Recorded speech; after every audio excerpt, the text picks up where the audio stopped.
Beleza, pronto. Estamos gravando, então. Como eu sempre falo, fiquem à vontade para abrir câmera, manter fechada, abrir o áudio a qualquer momento para fazer perguntas, ou perguntar via chat quem não quiser perguntar durante a gravação. Mas fiquem à vontade. Bom, hoje vamos falar sobre tipos abstratos de dados, que são os nossos TADs, e também vamos falar sobre manipulação de arquivos. Vamos aproveitar depois do final da aula para tanto fazer alguns exercícios sobre essa aula, quanto para tirar dúvidas e fazer os exercícios passados para os sábados anteriores, né? As duas aulas que aconteceram nos sábados, que são sábados letivos, né? Que são atividades assíncronas. Depois nós vamos resolver esses exercícios na aula de hoje também. Bom, vamos começar então com as definições, né, e práticas, né, vendo código-fonte mesmo, do que são types, o que são tipos abstratos de dados. A ideia geral é que os types eles são definidos como uma especificação, né, de um conjunto de dados e operações que podem ser executadas sobre esses dados. Então, basicamente, nós temos os types, né, como uma metodologia de programação que reduz, né, a informação necessária ou a quantidade de instruções necessárias para a criação de um programa ou de um algoritmo, né? Então, basicamente, nós temos já informações ou instruções que acompanham já os seus dados através de uma única classe Java, por exemplo, ou de um pacote de classes, né? Mas, basicamente, nós temos um tipo abstrato de dados, né, que ele é abstrato porque ele abstrai alguma coisa do mundo real. Então, basicamente, ele é baseado na abstração de variáveis envolvidas em uma única entidade fechada com operações próprias da sua natureza. Então, nós vamos ver alguns exemplos depois para ficar mais claro. Então, basicamente, nós pegarmos uma entidade que existe no mundo real, abstrairmos ela através de um objeto, né, através de uma classe, e através dessa classe, então, nós vamos ter atributos que descrevem essa entidade, né, dados, e também temos operações, né, os métodos que manipulam esses dados, né, de acordo com a abstração que nós estamos fazendo. Basicamente, nós temos alguns tipos de dados que já são suportados pelas linguagens de programação, mas nem sempre são suficientes, né? Então, lá nós temos inteiros, temos strings, temos reais, né, doubles. Então, esses dados, esses tipos de dados, eles são importantes, são muito usados, mas muitas vezes, né, nossos programas computacionais, eles precisam de outros tipos de dados que não são suportados pela própria linguagem de programação. Então, é necessário que o programador, muitas vezes, crie novos tipos de dados, né? Defina esses novos tipos de dados. E além desses tipos de dados, nós precisamos definir as operações que vão ser usadas para poder manipular esses dados. Então, quando nós temos tipos de dados e funções relacionadas a esse tipo de dados, nós temos um tipo abstrato de dados, né? São os nossos types. Essa combinação é o que dá origem a esse termo, então, tipo abstrato de dados. Se nós pegarmos, por exemplo, a classe fração, o tipo abstrato de dados fração. O que seria um tipo abstrato de dados fração?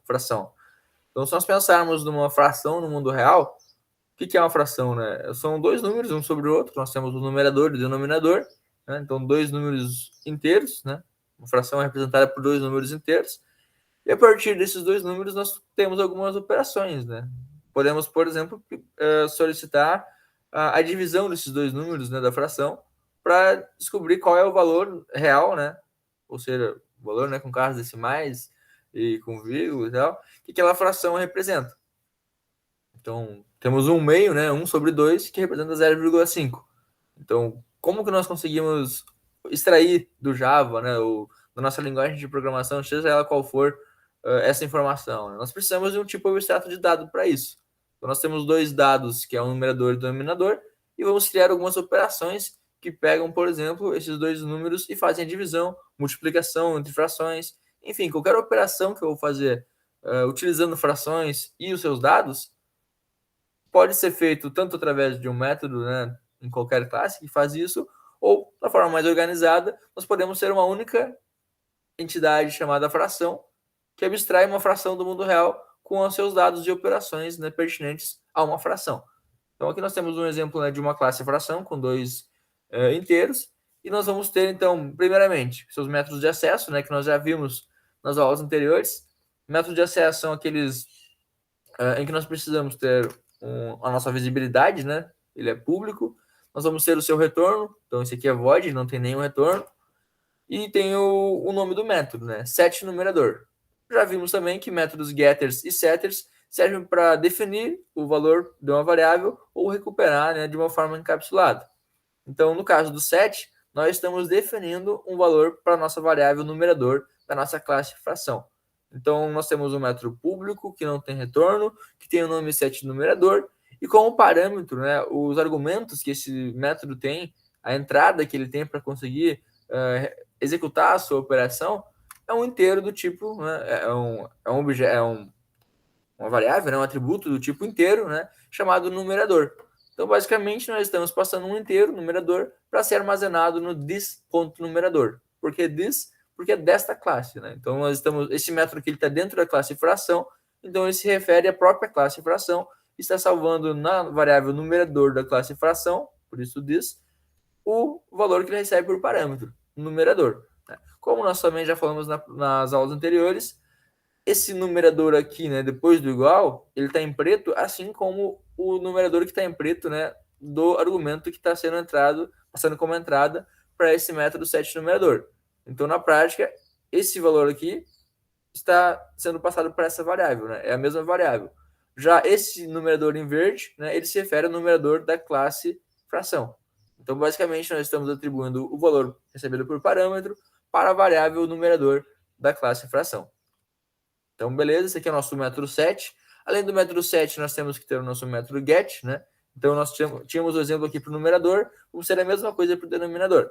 Quando nós falamos do método get, também vamos ter a mesma coisa para o denominador e para o numerador. Então, estou dando um exemplo de cada um aqui. Para o caso do denominador, nós temos o método de visibilidade pública, nós temos o método que retorna um inteiro, porque ele é para buscar, né, o denominador, e temos aqui o nome do método, que é get denominador. Get, recupere o denominador. O que eu preciso de passar como parâmetro? Nada, porque eu só quero recuperar aquela informação. Eu não preciso de informar uma nova informação no momento de recuperar o denominador da fração. É só eu dizer, fração, me dê teu denominador. Não preciso de dar nenhuma informação para que a fração saiba qual é o seu denominador. Ele pode simplesmente dar um return denominador ou um return this.denominador. Lembrando que quando eu não tenho um argumento com o mesmo nome do valor, né, da variável da classe, que nesse caso é denominador, o this não é necessário. Porém, é uma boa prática a gente poder adicionar sempre o this antes, né, do retorno. Então, se tivesse um this ponto denominador, estaria correto também e teria sob as boas práticas também. Bom, vimos que nós temos dois dados, né, para nossa fração, denominador e numerador. Temos os métodos de acesso, né? Então até aqui não tem nada de novo, né? São só basicamente variáveis e seus métodos de acesso. Porém, né, como eu falei, uma classe fração, né, uma fração do mundo real, ela, quando ela é abstraída através de uma classe, ela tem alguns métodos, algumas operações que devem ser criadas, né? Devem ser abstraídas também para repetir, né, remeter as possibilidades de operação que eu consigo fazer sobre uma fração no mundo real. Uma delas, por exemplo, né, seria a divisão, como eu falei. Notem que também, um outro detalhe, né, é que nós temos que criar o construtor. Então, antes de eu falar sobre as operações, temos aqui também o construtor de uma fração. Para construir uma fração, eu preciso do numerador e denominador. Então, eu posso usar os próprios métodos setters, né, o set numerador e o set denominador, para, né, atribuir para aquela classe fração, né, o objeto instanciado fração, os valores que eu estou inicializando. Então, quando eu vou inicializar uma fração, eu posso dizer fração f, por exemplo, né, chamar ela de f, igual new fração, né, e com parâmetros, né, como argumentos, eu passo o numerador seguido do denominador. Beleza? Bom, agora sim, então, falando um pouquinho dos métodos específicos desse TIDE, uma das coisas que a gente pode ter sobre uma fração é o valor real que ela representa. Então, notem que nós temos dois inteiros, numerador e denominador, e para nós buscarmos o número real, basicamente, o que nós temos que retornar é a divisão do numerador pelo denominador. Então, esse simples método já é uma função, né, já remete, né, uma possível operação que é feita no mundo real em uma fração, que é conseguir, né, abstrair esse comportamento, né, de computar, né, a divisão do numerador pelo denominador. Outra possível operação, ela é um pouquinho mais complexa, mas ainda é bastante simples, que é basicamente eu fazer a multiplicação de duas frações. Então, notem que aqui, na variável anterior, no método anterior, nós não recebemos nenhum atributo, né, como parâmetro. Porque a própria classe fração, ela já conhece o numerador e o seu denominador. Então, eu não preciso passar nada como argumentos. Nesse outro caso aqui, eu quero multiplicar duas frações diferentes. Então, o que eu faço? Eu passo para o meu método multiplica as duas frações que eu quero multiplicar. Né? E o retorno vai ser uma fração. Enquanto no método get valor real ele seria um retorno double, né? Um ponto flutuante, que tem pode ter várias casas após a vírgula. Nesse caso aqui, eu quero que ele me retorne um objeto do tipo fração. Então, note que se eu multiplicar duas frações, eu não vou ter um número real. Eu vou ter, né, uma nova fração. E, claro, eu posso transformar ela em número real também se eu fizer a divisão. Né? Mas no momento que eu multiplico frações, eu basicamente vou multiplicar o numerador de uma das frações pelo numerador da outra e vou multiplicar também o denominador de uma pelo denominador da outra. Então, basicamente, uma multiplicação de frações, né, lá da matemática, ela é calculada dessa forma. Vou multiplicar as duas partes de cima, né, os dois numeradores, e vou multiplicar as duas partes de baixo, os dois denominadores. O resultado da multiplicação dos dois numeradores vai ser, né, o numerador da nossa nova fração, que é o resultado dessa multiplicação. Da mesma forma, o resultado dos denominadores, né, da multiplicação dos dois denominadores, vai ser o denominador da nossa fração resultante. Basicamente, então, a nossa nova fração ela vai ser construída dessa seguinte forma. O retorno do método vai ser fração. O que ele precisa como argumento? Duas frações. Né? Bom, então agora eu já passei para vocês o código-fonte, então completo desse exemplo que eu passei para vocês. Ele vai ser útil depois quando nós formos fazer alguns exercícios. Né? Vocês podem usar esse código-fonte como base, já está no GitHub.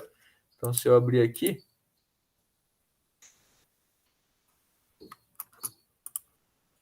nós temos no GitHub aqui alguns labels que eles...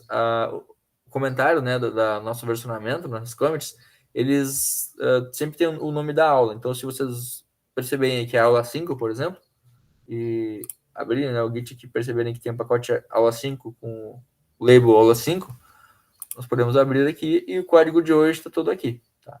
Na aula 5. Na verdade, a 5 não é hoje, né? 5 foi a aula anterior.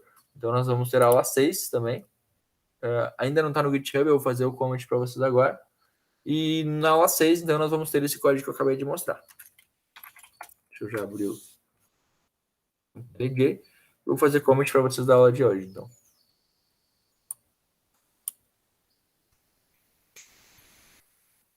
Inclusive, se alguém ficou com alguma dúvida...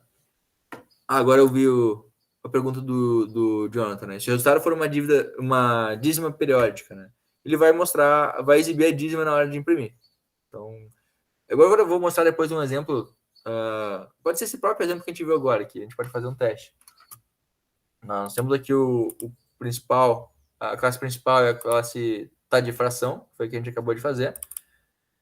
Na classe fração, né, nós temos exatamente aquilo que eu mostrei para vocês, só que está tudo código agregado agora, né? Nós temos numerador, denominador, temos o set numerador, o set denominador, e assim por diante, né? Temos os gets e sets, então, de todos os nossos atributos, temos o construtor aqui em cima, e temos também os dois métodos, né, que são as funções implementadas por esses types. Né? Multiplica fração, eu troquei o nome, em vez de multiplica, ficou multiplica fração, e o get valor real, né, que é o que faz a divisão.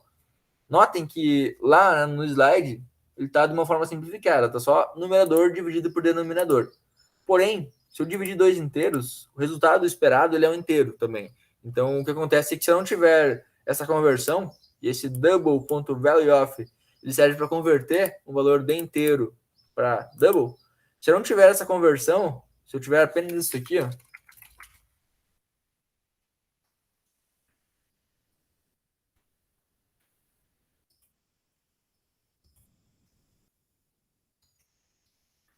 tiver apenas isso, o resultado ele vai ser arredondado para um valor inteiro.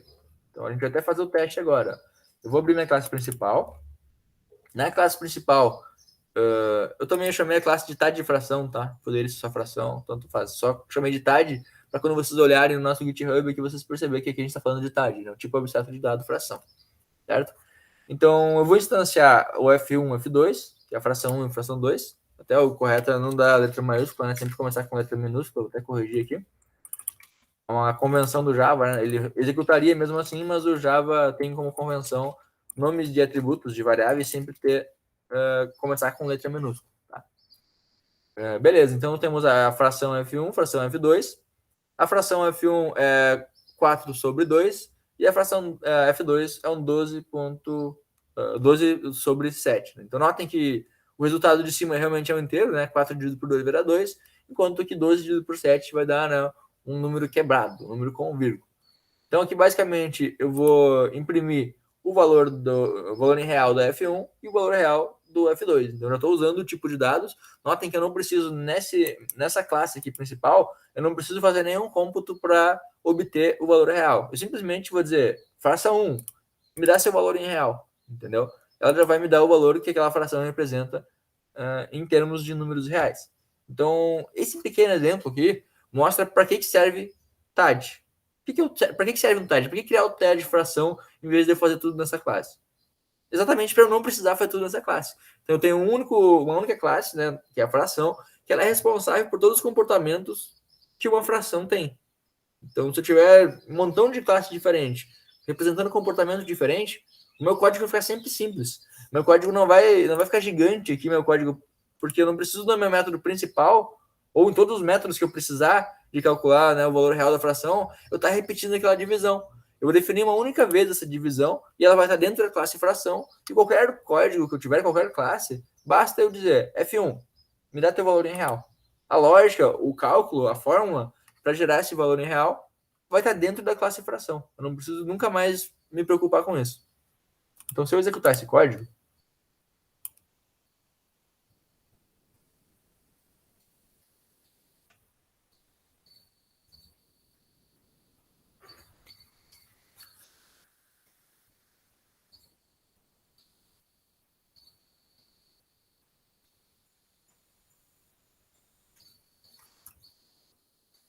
olha só, executei o código. O primeiro resultado foi 2. Né? Então, 4 dividido por 2 realmente dá 2. O segundo resultado é o 12 dividido por 7. Né? Ele não dá 1, né? Ele daria 1 se fosse um número inteiro, né? Se fosse 12 dividido por 12, por exemplo. Aí daria 1. Por que ele deu 1 e não deu número com vírgula? Justamente pelo que eu falei para vocês. Porque lá no nosso TAD de fração, nós precisamos converter para double. Né? Então, se nós quiséssemos fazer um passo a passo para vocês entenderem o que está acontecendo aqui, nós vamos ter algo desse sentido assim. Ó. Então, eu estou comentando, para caso alguém não esteja acostumado com essas duas barras, quando eu dou as duas barras, ou se eu dou Ctrl barra no teclado, ele transforma isso aqui num comentário, tá? Não vai ser processado pelo nosso interpretador. Então, olha só, eu estou criando um double numerador com casas decimais igual. Eu também estou criando um denominador com casas decimais. Tá? Então, notem, aqui, se eu fazer no passo a passo, a gente já consegue ver com mais detalhes o que está acontecendo lá em cima. Que esse nosso atributo, novo atributo que eu estou criando agora, né? Numerador com casas decimais, ou denominador com casas decimais, ou simplesmente o numerador double, ou denominador double, ele está recebendo um valor do tipo double. Então, não é mais inteiro, não é mais int, é double. Então, para eu conseguir transformar um valor inteiro no double, a gente vai dar esse double.valueOf. Tá? Então, a partir de agora, os nossos inteiros eles vão continuar, né, sem nenhum valor depois da vírgula, mas eles ainda vão ter, né, eles vão ter agora uma vírgula. Então, vai ser tipo o numerador, se ele fosse 2, por exemplo, seria 2.0 agora, e assim por diante. Se eu fizer agora a soma, o retorno da divisão do numerador double pelo denominador double, e executar isso daqui, vamos executar o código que nós rodamos antes.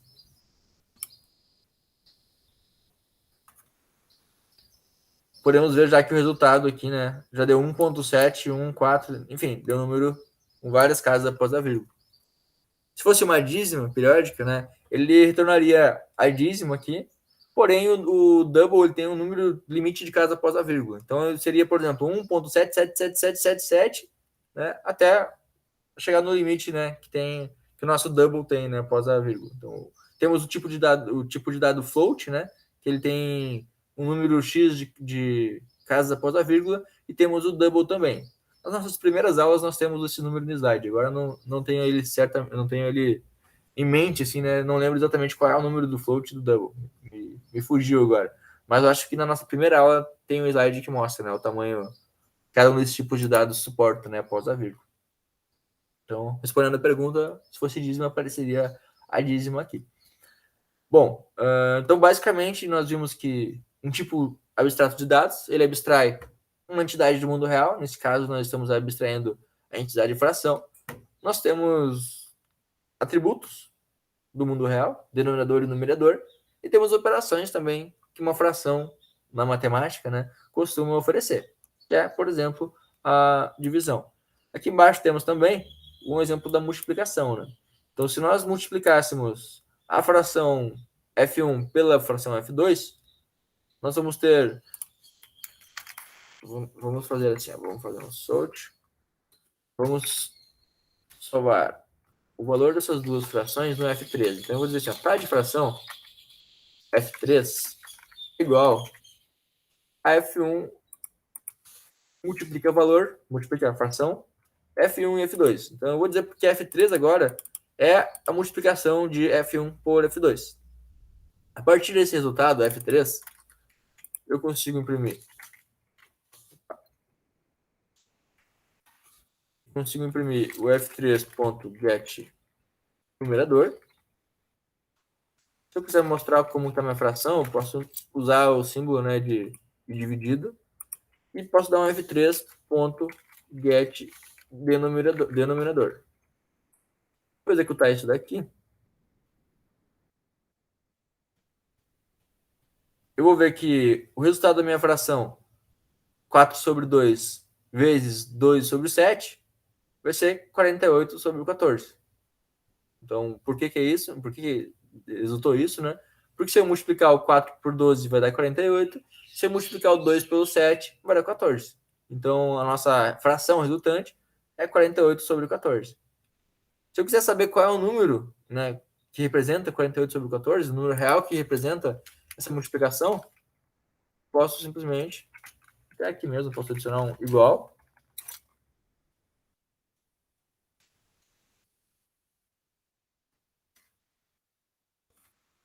Quando fica muito comprida a linha, eu posso começar a quebrar ela em várias linhas, tá? Então, posso fazer isso aqui, por exemplo. Igual f3 ponto get valor real. Se eu executar esse código,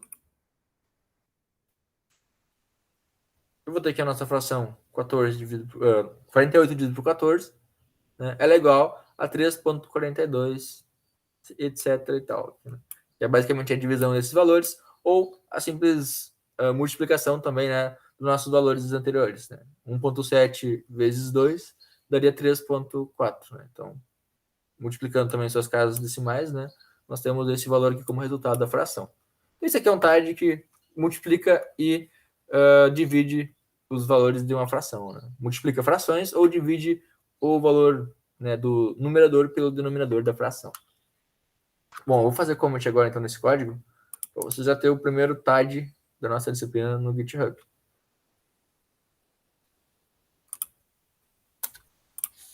Aula 6, comment and push.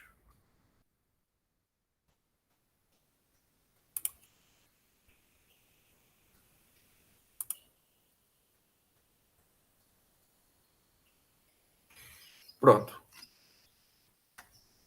Vou dar um F5 no GitHub. Está aqui nossa aula 6.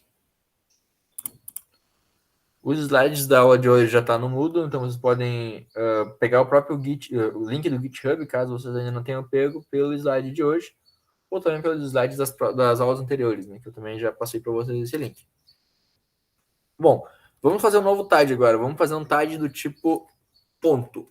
Um ponto que é basicamente uma coordenada que tem x, tem y, e tem as multiplicações, né, e operações que podem ser feitas a partir dessas coordenadas. Então é o que a gente vai fazer agora. Seria um exercício, então vocês podem tentar fazer agora. Eu vou dar uns 10 minutinhos e aí vocês me contam como tá. Se está andando, se estão travados, se está conseguindo rolar. Se precisar de ajuda, né, para isso, vocês podem abrir o microfone e falar comigo. Vocês podem usar também o código que está no GitHub agora como base.